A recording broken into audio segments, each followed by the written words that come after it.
আসসালামু আলাইকুম। আমি মোহাম্মদ রেজাল হালাদার আপনাদের সাথে আছি। সুপ্রিয় দর্শক, রাজনৈতিক বিশ্লেষণে আপনাদের স্বাগত।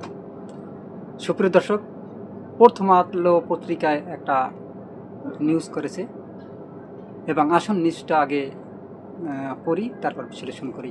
আসলে প্রথম আলো পত্রিকায় লিখছেন, বিএনপির গ্রিন সিগন্যাল ছাড়া আওয়ামী লীগ কার্যালয় খোলার সাহস পেত না, বলছেন কে? নাহিদ হোসেন, এনসিপির। সুপ্রিয় দর্শক, সংবাদ সম্মেলনে জাতীয় নাগরিক পার্টি এনসিপি আহ্বায়ক নাহিদ ইসলাম আজ গত বৃহস্পতিবার দুপুরে রাজধানীর বাংলা মোটরে এনসিপির অস্থায়ী কেন্দ্রীয় কার্যালয় ত্রয়োদশ জাতীয় সংসদ নির্বাচনের পর এবং তিনি এই কথা বলেন।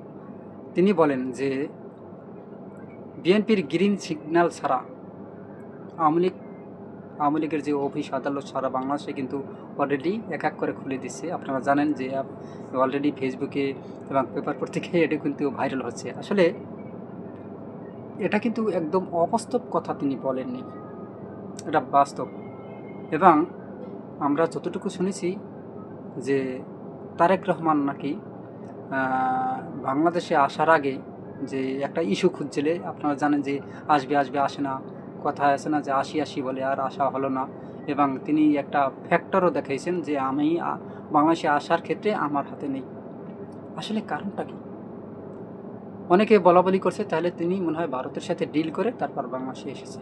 আসলে এটা আমরা অনেক যে সোশ্যাল মিডিয়া আমরা এগুলো দেখেছি, মানে অনেকে বলাবলি করছে। আসলে কি কতটুকু সত্যি বা কতটুকু কি, এটা কিন্তু আমরা হয়তো বা ক্লিয়ারভাবে বলতে পারি না। তবে অনেকে আপনারা দেখবেন, পিনাকি ভট্টাচার্যর আপনি ভিডিও দেখবেন, আপনারা ইলিয়াস হোসেনের দেখবেন এবং আরও বিভিন্ন বড় বড় ইউটিউবার যারা আছে তারা কিন্তু একই কথা বলছে, তিনি ভারতের সাথে ডিল করে নাকি বাংলাদেশে এসেছে। এখন দেখা যাক নাহিদ ইসলাম কি বলেছেন।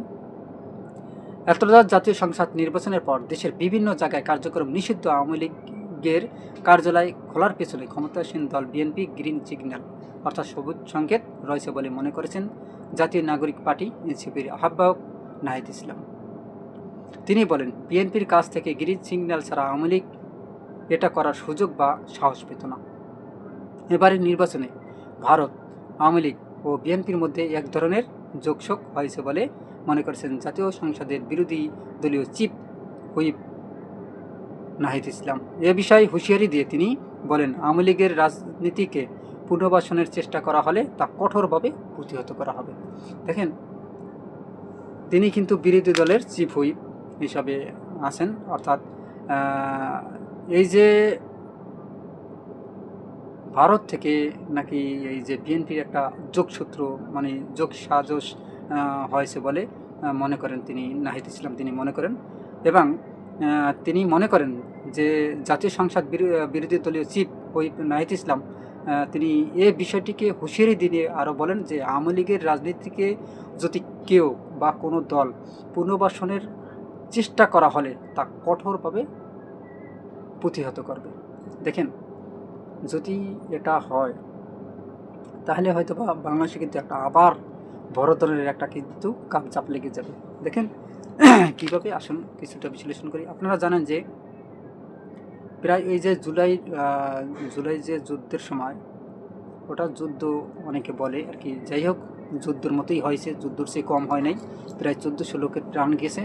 এবং আপনারা জানেন যে এর আগে যে ছাত্র জনতা মিলে তারপরে যে এই সরকারকে আর কি পতন করেছে, এক প্রকার জোরপূর্বকই পতন করেছে। কারণ যদি সংবিধান অনুযায়ী আসলে সাবেক প্রধানমন্ত্রী শেখ হাসিনা কিন্তু এখনও যদিও প্রধানমন্ত্রী থাকার কথা এবং আছে, আমি মনে করি।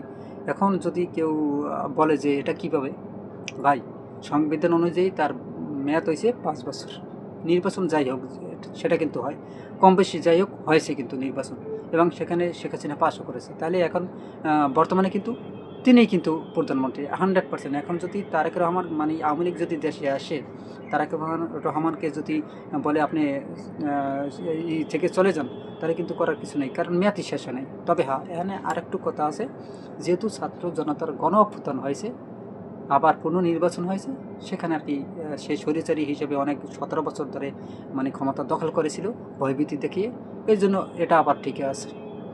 দেখেন, তবে বৃহস্পতিবার দুপুরে রাজধানীর বাংলা মোটরে এনসিপির অস্থায়ী কেন্দ্রীয় কার্যালয়ের সংবাদ সম্মেলনে এই কথা বলেন নাহিদ ইসলাম। সমসাময়িক রাজনৈতিক পরিস্থিতি এবং নতুন সরকারের মন্ত্রিসভা নিয়ে দলীয় পর্যালোচনা জানতে এই সংবাদ সম্মেলন ডেকেছিল এনসিপি। বিভিন্ন জেলায় আওয়ামী লীগের কার্যালয় খোলার দাবি করেন এবং খোলার যে বিষয় সংশ্লিষ্ট প্রশাসনের জবাবদিহি দাবি করেন নাহিদ ইসলাম। তিনি বলেন, অবিলম্বে প্রশাসনিকভাবে সেই কার্যালয় বন্ধ করার যদি তারা ব্যর্থ হয় তাহলে আমরা রাজনৈতিকভাবে প্রতিরোধের ডাক দেব। সেটার জন্য এই সরকারকেও আমরা কাঠগড়ায় দাঁড় করাবো ফ্যাসিস্টদের পুনর্বাসনের দায়ে। আওয়ামী লীগের কার্যালয় খোলার বিষয়টিকে ব্যাপকভাবে প্রচার করায় কিছু গণমাধ্যমের ভূমিকা নিয়েও প্রশ্ন তোলেন তিনি। অর্থাৎ আপনারা জানেন যে তারেক জিয়া বাংলাদেশে আসার পর থেকে এই যে মিডিয়াগুলো আছে, যেমন যে বড় বড় যে মিডিয়া, যেমন ডেলি স্টার, প্রথম আলো, তারপর আপনার আরও বিভিন্ন মিডিয়া আছে, বড় বড় মিডিয়াগুলো, যুগান্তর, তারপর হচ্ছে দৈনিক যুগান্তর এবং আরও ভোরের আলো, এসব মিডিয়াগুলো তারেক রহমানের মানে এক সিটিয়ে চলে গেছে। এবং আমরা শুনেছি যে মিডিয়ার কিছু কর্মকর্তাকে নাকি বিএনপির পক্ষ থেকে বহিষ্কার করা হয়েছে এবং ভয়ভীতি দেখানো হয়েছে তাদের পক্ষে আনার জন্য। দেখেন, নির্বাচন হয়েছে, নির্বাচনটা কতটুকু সুষ্ঠু হয়েছে, কতটুকু মানে কারচুপি হয়েছে আমরা কিন্তু দেখেছি। নির্বাচন হয়েছে ঠিকই, কিন্তু এটা ছিল সম্পূর্ণ পাতানো একটা নির্বাচন। এই নির্বাচন দেখেন, বাংলাদেশে এই যে গণভোটে মানুষ কত পার্সেন্ট হা ভোট দিয়েছে, প্রায় 68% লোক হা দিয়েছে, অর্থাৎ না ভোটের চেয়ে হা ভোটের ডাবলের বেশি নাকি। অর্থাৎ আর হয়েছে কত পার্সেন্ট থাকে, তাহলে 22% হচ্ছে 3 গুণ প্রায় ভোট বেশি পেয়েছে। এখন তাহলে এই হা ভোটগুলো কারা দিয়েছে? বিএনপি দিয়েছে না ভাই, বিএনপি ম্যাক্সিমাম লোক বিএনপিতে হা ভোট দেয়নি। আমি মানে অনেক পর্যালোচনা এবং জাস্টিফাই করে দেখেছি, বিএনপির অনেক লোক আমার কাছাকাছি থাকে, তাদের সাথে আলাপ আলোচনা হয়েছে। হা ভোটে আমি ম্যাক্সিমাম বিএনপির দেখছি না, তারা প্রায় 80% বা 90% লোকে না ভোট দিয়েছে। তাহলে এই হা ভোট যে যারা দিয়েছে তারা কি জামাত, এনসিপি বা অন্যান্য দলের? তাহলে তো পাশ করবে কারা? কোন সরকার? জামাতের পাশ করার কথা। আবার আপনারা দেখবেন যে নির্বাচনের সময় যে ফলাফল ঘোষণা করে আপডেট দেয়, আপডেট দিতে সেখানে দেখলাম আমরা কিছুক্ষণ যে 47টা হয়েছে জামাতের, আর হয়েছে বিএনপির মাত্র কত 19টা। দেখেন কোথায় 47 কোথায় 19। এরপরে হঠাৎ করে 2 ঘন্টা পর আপডেট দেওয়া বন্ধ। এরপর বন্ধ কি মিডিয়াগুলো কী করছে যে বিএনপি জিতে গেছে একটা জয়গান করে দেখতে আসছে, আর ভোটে পারতেছে না। আসলে সাধারণ মানুষ কিন্তু জামাতকে ভোট দিয়েছে, এটা আপনি মানেন বা না মানেন এটা আপনার ব্যক্তিগত ব্যাপার। এই যে হা ভোট পাস করানো যারা দিয়েছে তারা জামাত, এনসিপি, অন্যান্য এই 11 দলের লোকজন। এবং এর ভিতর কিন্তু আবার চরমনাইরও আছে, অর্থাৎ ইসলামিক আন্দোলনও আছে, হা ভোট দিয়েছে তারা। এখন এই যদি বিশ্লেষণ ঠিকমতো মানে সত্য কথাগুলো বলা হয়, তাহলে কিন্তু দেখবেন চারিদিকে শত্রুদের অভাব থাকবে না। কিন্তু এটা কিন্তু সত্যি কথা। এই 2 ঘন্টা পর যখন আবার আপডেট দেয়, তখন দেয় যে সব হুড় করে বিএনপি জিতে গেছে। তাহলে এটা কেমন নির্বাচন? এবং আরও 32টা আসনে আপনার যে কারচুপি হয়েছে, শিল্পীটানো হয়েছে আগে, তারপর হচ্ছে ফলাফল কাটাছিরা, সম্পূর্ণ কিন্তু একটা মানে পাতানো নির্বাচন দিয়ে গেছে কিটা ডক্টর মোহাম্মদ ইউনূস। বিএনপির দোষ না, তারেক জিয়ার দোষ না। এটা আমি মনে করি ইউনূস সরকারের মানে এই দোষটা ইউনূস সরকারের ঘাড়ে পড়া উচিত, ওরে কঠিন বিচার করা উচিত। তুই নির্বাচন সুষ্ঠুভাবে করতে পারবি না, তুই নির্বাচন দিলি কেন? তুই ইলেকশন কমিশনকে মানে মানে তুমি সুষ্ঠু ধরনের ইলেকশন কমিশন তুমি গঠন করতে পারো নাই কেন? এটা তোমার ব্যর্থতা, 100% ব্যর্থতা। তিনি কি করেছেন জানেন? তার আখের গুছিয়ে তিনি ঠিকই চলে গেছেন। তারা আখের গুছিয়েছেন কীভাবে? তার গ্রামীণ ব্যাংকের 6,000 কোটি টাকার যে একটা ছিল, কেস ছিল, সেটা খারাপ হয়ে গেছে এবং আরও বিভিন্ন কেস ছিল, তা সব শেষ করেছে। এবং আর কি করেছে? ওই যে একটা সনদের মানে জুলাই সনদে একটা স্বাক্ষর করছে, মানে ভুয়া। আর ওই যে এখন বিএনপির গাড়ির কি উঠিয়ে দিয়ে গেছে, ওই যে পে স্কেল, প্রায় 13 লক্ষ লোকের পে স্কেল, হাজার কোটি টাকা, এটা বিএনপির গাড়ি দিয়ে তিনি চলে গেছেন। বাহ, কি সুন্দর ইলেকশন দিয়েছে তিনি। আসলে এই যে দায়িত্বটা কার ঘাড়ে দেওয়া উচিত, ওরে আবার বাংলাদেশের টাইনে আনা উচিত, আইনে তারপর এগুলো বলা উচিত যে এটি কী কী করছো জবাবদিহি করা উচিত বলে আমি মনে করি। সুপ্রিয় দর্শক, আপনারা কি মনে করেন অবশ্যই কমেন্টে জানান। তবে নাহিদ ইসলাম আরও কী বলছেন শুনেন। নতুন সরকার গঠনের সঙ্গে সঙ্গে গণমাধ্যমের স্বাধীনতার ওপর হস্তক্ষেপ হচ্ছে বলে অভিযোগ করেন এনসিপির আহ্বায়ক নাহিদ ইসলাম। দেখছেন আমি যেটা বলেছি। এ প্রসঙ্গে বাংলাদেশ সংবাদ সংস্থা বাসাস ও বেসরকারি এখন টিভির দুটি ঘটনার কথা উল্লেখ করে তিনি বলেন, আমরা কোনো দলীয় গণমাধ্যম চাই না, কিন্তু আমরা ইতিমধ্যে সেই প্রবণতা দেখতে পাচ্ছি। আমরা আশা করব এই মুহূর্ত থেকে এটা বন্ধ হবে, গণমাধ্যম স্বাধীনভাবে কাজ করবে। অর্থাৎ দেখেন, গণমাধ্যম কিন্তু ফ্রি করা উচিত। যদি গণমাধ্যম ফ্রি না করে তাহলে কিন্তু এই যে যারা এই গণমাধ্যমকে মানে নিজের করে নিতে চাবে তাদের কপালে দুঃখ ছাড়া আর শেষ নেই। দুঃখ মারাত্মক ভয়ঙ্কর একটা পরিস্থিতি খারাপ হতে যাইতেছে। দ্রুত সংবিধান সংস্কার পরিষদের সদস্য হিসেবে শপথ গ্রহণ করে জাতীয় সংসদ ও সংবিধান সংস্কার পরিষদের প্রথম অধিবেশনে ডাকার জন্য বিএনপির প্রতি আহ্বান জানান নাহিদ ইসলাম। তিনি বলেন, একটা ভুল ব্যাখ্যা ও সংবিধান দোহাই দেওয়ার মাধ্যমে সংবিধান সংস্কার পরিষদের সদস্য পদে শপথ না নিয়ে এক ধরনের প্রতারণা করা হয়েছে। বাস্তব কথা, কিন্তু এটা প্রতারণা হয়েছে। গণভোটের গণরায়কে বিদ্যাঙ্গলি দেখানো হয়েছে। সংসদকে কার্যকর করতে একই সঙ্গে জাতীয় সংসদ ও সংবিধান সংস্কার পরিষদের অধিবেশন ডাকা হোক। সংস্কার পরিষদ ছাড়া এই জাতীয় সংসদের কোনো মূল্য নেই। আইনের শাসন নিশ্চিত করা, পুলিশের দলীয়করণ বন্ধে ব্যবস্থা নেওয়া, রাস্তাঘাটে চলাফেরার নারীর নিরাপত্তা নিশ্চিত করা, মব সংস্কৃতি বন্ধ করা, আইনের শাসন নিশ্চিত করা, অন্তর্বর্তী সরকারের আমলে মাজার ভাঙচুরের জড়িত ব্যক্তিদের বিচার, বিরোধী দলের ওপর দেশের বিভিন্ন জায়গায় দমন পীড়ন বন্ধ করা এবং নোয়াখালী হাতিয়ায় ধর্ষণের ঘটনায় নিরপেক্ষ তদন্ত দাবি করে নাহিদ ইসলাম পবিত্র রমজান মাসে দ্রব্যমূল্যের সাধারণ ও নিম্নবিত্ত মানুষের নাগালে রাখতে দ্রুত ব্যবস্থা নিতেও নতুন সরকারের প্রতি আহ্বান জানান। নতুন মন্ত্রিসভা পুরনো বন্দোবস্তের ধারাবাহিকতা।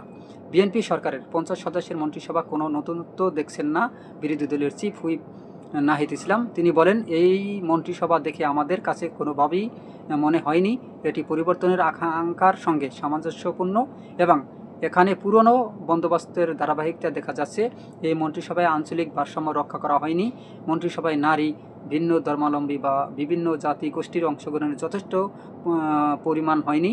সার্বিকভাবে এটা প্রতিনিধিমূলক বা অন্তর্ভুক্তিমূলক মন্ত্রিসভা হয়নি। নতুন মন্ত্রিসভা সদস্যের গড় বয়স প্রায় 60 বছর বলে উল্লেখ করেন নাহিদ ইসলাম। তিনি বলেন, মন্ত্রিসভায় কিছু তরুণের সুযোগ দেওয়া হলেও এতে তারুণ্যের বাংলাদেশের প্রতিফলন হয়নি।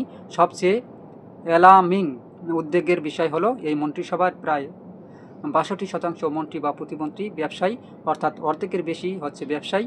ব্যবসায়ী হওয়াটা অপরাধ নয়, কিন্তু মন্ত্রিসভায় যে রাজনীতিবিদ এবং বিভিন্ন শ্রেণী পেশার মানুষ থাকা উচিত সেটা হয়নি।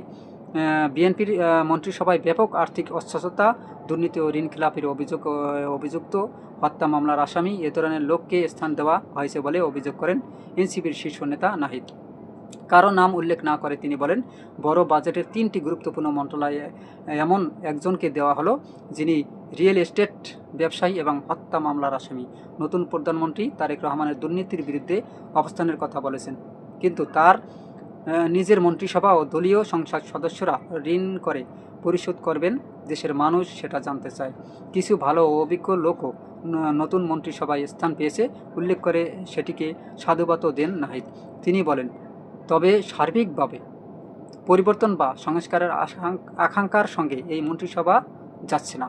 এদিকে তারা বিএনপি নেতারা বলছেন প্লট নেবেন না, গাড়ি নেবেন না, কিন্তু তারা ঋণ খেলাপিদের সংসদে নিয়ে গেলেন, মন্ত্রিসভায় স্থান দিয়েছেন। বৈধ সুবিধাকে অস্বীকার করে জনগণের সামনে সাধু সাজা হচ্ছে।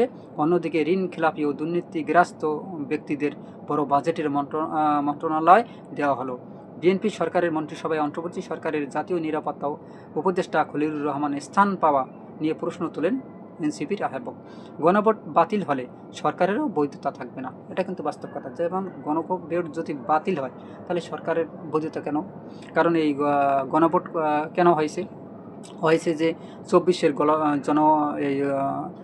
যেমন গণ আন্দোলনের পরে, গণ অভ্যুত্থানের পরে কিন্তু এই গণভোট হয়েছে এবং এখনও কিন্তু মানে মানে সংবিধান অনুযায়ী কিন্তু সাবেক প্রধানমন্ত্রী শেখ হাসিনাই কিন্তু মন্ত্রী।